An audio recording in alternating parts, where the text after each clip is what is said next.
MPSC मध्ये मोठा क्रांतिकारक बदल झालेला आहे. WCD, WRD, PWD याच्या इलिजिबिलिटी क्रायटेरियामध्ये पण मोठा बदल झालेला आहे. डिग्री डिप्लोमाच्या वादावर आता पडदा पडणार आहे का?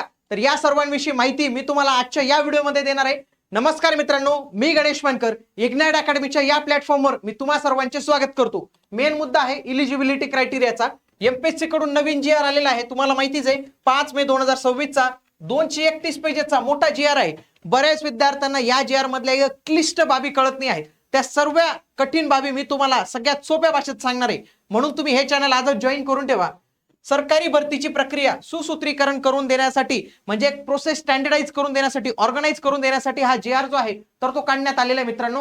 सोबतच या चॅनलवर तुम्हाला आगामी काळात भरती प्रक्रिया संदर्भात नवीन सुधारणा, आलेले जीआर, रिक्रुटमेंट रूल, परीक्षा योजना, नवीन जाहिराती सर्व काही मिळणार आहे. फक्त एक काम करायचंय, सबस्क्राईब करून बेल आयकॉन पण दाबून घ्या, ते जास्त महत्वाचं आहे. ओके, ते पण काम करून घ्या. त्यांनी काय सांगितलेलं आता की ग्रुप बी, नॉन गॅजेटेड आणि ग्रुप सी साठी कुठल्याही पद्धतीचा आता इंटरव्ह्यू नसणार आहे. ऑलरेडी आपल्या सरसेवेमध्ये पण इंटरव्ह्यू होता. तसेच अनेक तांत्रिक पदासाठी अनुभवाची अट होती, ती पण आता काढून टाकलेली. इव्हन दो ITI प्रिन्सिपल साठी देखील काढून टाकली. म्हणजे आता टेक्निकलच्या कुठल्याच पोस्टला ग्रुप बी, नॉन गॅजेटेड आणि ग्रुप सी यांना नसणार आहे. बाकी ग्रुप ए वगैरेला ते लावू शकतात असं त्यांनी सांगितलेलं असेल, पण आता कुठल्याच याला तुम्हाला शक्यतोवर ही बघायला मिळणार नाहीच. ओके, आता एक एक करून एक एक डिपार्टमेंटला मी घेऊन जातो. पहिलं काय, सार्वजनिक बांधकाम विभागाला घेऊन जातो तुम्हाला. सार्वजनिक बांधकाम विभागाच्या पद जी सरसेवेने भरली जात होती, 2023 मध्ये जाहिरात आली होती, आता ती येणार नाही. आता ती कोणाकडे गेली? एमपीएससी कडे गेली. बघा, सार्वजनिक बांधकाम विभाग, स्थापत्य अभियांत्रिकी, सिव्हिल इंजिनिअरिंग, गट ब अराजपत्रित, कनिष्ठ अभियंता म्हणजे ज्युनियर इंजिनियर, याच्यात डिप्लोमा आणि डिग्री दोन्ही इलिजिबल होते आणि हायर क्वालिफिकेशन पण इलिजिबल होतं.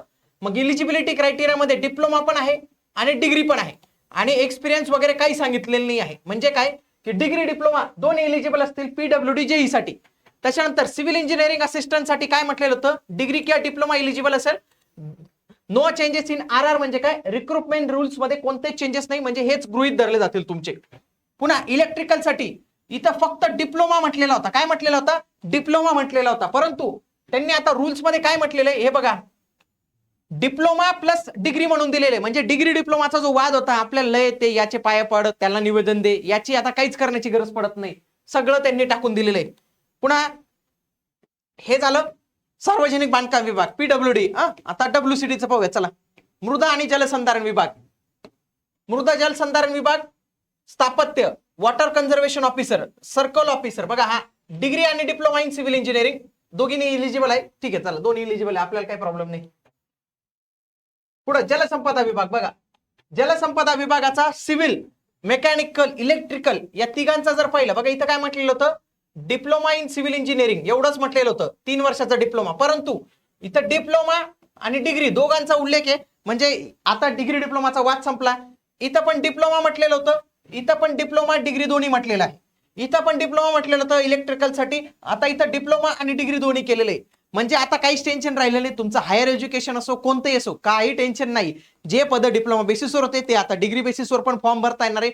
म्हणजेच कुठल्याच पद्धतीचा प्रॉब्लेम येणार नाही. आता परत डिप्लोमा वाल्यांनी म्हणू नका सर आमच्यावर अन्याय झाला, असं झालं. मित्रांनो, आपण इंजिनिअरिंग कम्युनिटीचे माणसं आहेत, आपण याच्यामध्ये काही विवादात पडता कामा नाही. आपलं काम झालेलं आहे, डिप्लोमा पण इलिजिबल झालाय, डिग्री पण इलिजिबल झालेले. आता आपण मुकाट्याने अभ्यास करायचा आणि ऑलरेडी आता एमपीएससी कडे गेलेले, म्हणून अभ्यास थोडा चांगला करावा लागणार आहे, व्यवस्थित पद्धतीने करावा लागणार आहे. आणि याच्याविषयीची अनेक माहिती तुम्हाला आपल्या या चॅनलवर जे आहे तर ते मिळत राहणार आहे मित्रांनो, जी तुम्हाला महाराष्ट्रात कुठंच मिळणार नाही, तुम्हाला याच चॅनलवर मिळत जाणार आहे. आणि माझं काम असतंय मित्रांनो तुम्हाला इन्फॉर्मेशन देणं, म्हणून तुम्ही जे आहे तर ते हे चॅनल जॉईन करून ठेवा. भेटूया पुढील व्हिडिओमध्ये. तोपर्यंत जय हिंद, जय महाराष्ट्र, धन्यवाद.